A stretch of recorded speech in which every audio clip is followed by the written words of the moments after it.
ஆண்டவராய் இயேசு கிறிஸ்துவின் விலையேறப்பட்ட நாமத்தினாலே கர்த்தருடைய ஆவியானவர்களுக்கு கொடுத்ததான ஏஜே பவர் மினிஸ்ட்ரி ஊழியத்தின் சார்பிலே அன்பின் நல்வாழ்த்துக்களை தெரிவித்துக் கொள்கிறேன். எனக்கு அருமையானவர்களே, இணையதளத்தின் மூலமாய் ஒவ்வொரு நாளும் அன்பின் வார்த்தை நிகழ்வுகள் கண்டுகொண்டு இருக்கின்றீர்கள். நிகழ்வுகளை, இந்த நிகழ்ச்சிகளை உங்கள் நண்பர்கள், உறவுகளுக்கு சொல்லுங்கள். இதை காணும்படியாக செய்யுங்கள். ஒவ்வொரு நாளும் இந்த நிகழ்ச்சி உங்களுக்கு வரும்படியாக சப்ஸ்கிரைப் பண்ணி அந்த பெல் பட்டனை போடுங்கள். உங்கள் இடத்திற்கே ஒவ்வொரு செய்தியும் உங்களோடு பகிர்ந்து கொள்ளும்படியாக கர்த்தருடைய ஆவியான் கொண்டு வருவார். அல்லேலூயா. எனக்கு அருமையான இந்த ஊழியத்திற்காக ஜெபியுங்கள். கர்த்தர் நல்லவர். கர்த்தர் உங்களை அளவில்லாமல் ஆசீர்வதிப்பாராக. போகட்டும் எனக்கு அருமையானவர். இன்றைக்கும் கர்த்தருடைய ஆவியானவர் இந்த நாளிலே கொடுத்திருக்கிற வார்த்தையை நாம் தியானிப்போம்.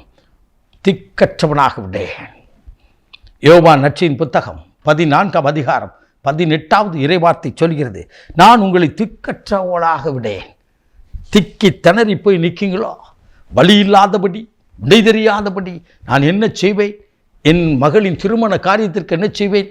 என் மகனின் வெளிநாட்டு வேலைக்கு நான் என்ன செய்வேன்? இதற்கு நான் காரியத்தை பணம் கட்ட வேண்டுமே, தேவைகள் உண்டே என்று சொல்லி திகைத்து நிற்கிற என் அன்பு தாயே, தகப்பனே, தம்பி, தங்கையே, உங்களோடு கர்த்தர் பேசுகிறார். உங்களை திக்கற்றவனாய் விட மாட்டார். அவர் ஒரு நாளும் அவரை உங்களை கைவிட மாட்டார்.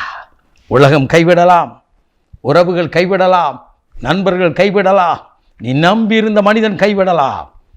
ஆனால் நான் பிரசங்கிக்கிற ஆண்டவராக இயேசுவோ, உனக்காக எனக்காக தன் ஜீவனையே கொடுத்த இயேசுவோ ஒரு நாளும் அவர் கைவிடுவதில்லை. அல்லேலூயா, அல்லேலூயா. ஒரு அருமையான சகோதரி விதமாய் சொன்னார், வெளிநாட்டில் நான் வேலைக்கு போகும்படியாய் கடந்து போனேன். திருமணமான புதிய நாட்களிலே நான் கடந்து போனேன் ஐயா. கிட்டத்தட்ட ஓராண்டுக்குள்ளாக நான் கடந்து போனேன். பல ஆண்டுகள் இருந்தேன்.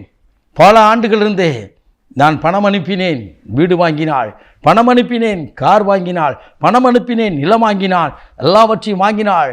ஒரு நாள் வந்தது, நான் முடித்து கொண்டு வந்தேன். அவளை காணவில்லை. அவள் எல்லாவற்றையும் ஒதுக்கிவிட்டு என்னை திக்கற்றவனாய் விட்டு போய்விட்டான். கண்ணீரோடு அழுதான்.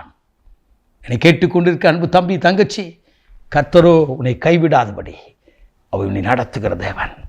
அல்லேலூயா. கைவிடாதபடி நடத்துகிற தேவன்.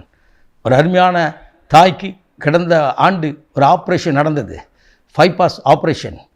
எனக்கு அருமையானவர்களே, இந்த ஆப்ரேஷன் நடந்து கொண்டிருந்த போது எனக்கு அன்பானவர்களே, இந்த ஆப்ரேஷனிலே இப்படிப்பட்ட காரியங்கள் இருக்கிறது என்று சொன்னார்கள். மிகவும் கடினமான ஒரு சூழ்நிலை. அதற்கென்று கிட்டத்தட்ட 4 லட்சம் ரூபாய் அவர்கள் செலவழி வந்துவிட்டு சொன்னார்கள், ஒரே மகன் கப்பலிலே தவறிவிட்டான், கப்பலிலே மரித்து விட்டான், ஒரு காரியமும் இல்லை ஐயா என்று சொல்லி கதறி எழுதார்கள். அவர்களை சந்திக்கும்படியாய் கடந்து போனேன். நடந்தது என்ன? எனக்கு அருமையானவர்களே, அவர்களுக்கு தேவையான எல்லா காரியத்தையும் இந்த இன்சூரன்ஸ் மூலமாய் பணத்தையும் தேவைகளையும் கர்த்தர் சந்தித்தார். என்னை கேட்டுக்கொண்டிருக்க அன்பு தம்பி, அன்பு தங்கச்சி, உங்களோடு கர்த்தர் பேசுகிறார். ஆண்டவர் கரத்திலே உங்கள் வாழ்க்கையை கொடுங்கள். அவர் உங்களை ஒருபோதும் திக்கற்றவனாய் விடுவதில்லை. அல்லேலூயா. அவர் உயிரோடு இருக்கிறார். உங்கள் பக்கத்தில் நின்று உங்களை கரம் பிடித்து வழி நடத்த அவர் போதுமானவராய் வெளிப்படுகிறார். இன்றைக்கு நாம் ஜெபிப்போம்மா. மகா பரிசுத்தமுள்ள தகப்பனே, இந்த அற்புதமான வேலைக்காய் சோதரிக்கிறோம் அப்பா. இன்றைக்கும் நான் உங்களை திக்கற்றவனாய் விடேன்னு சொன்னேன். நீர் கரம் பிடித்திருக்கிறீர்.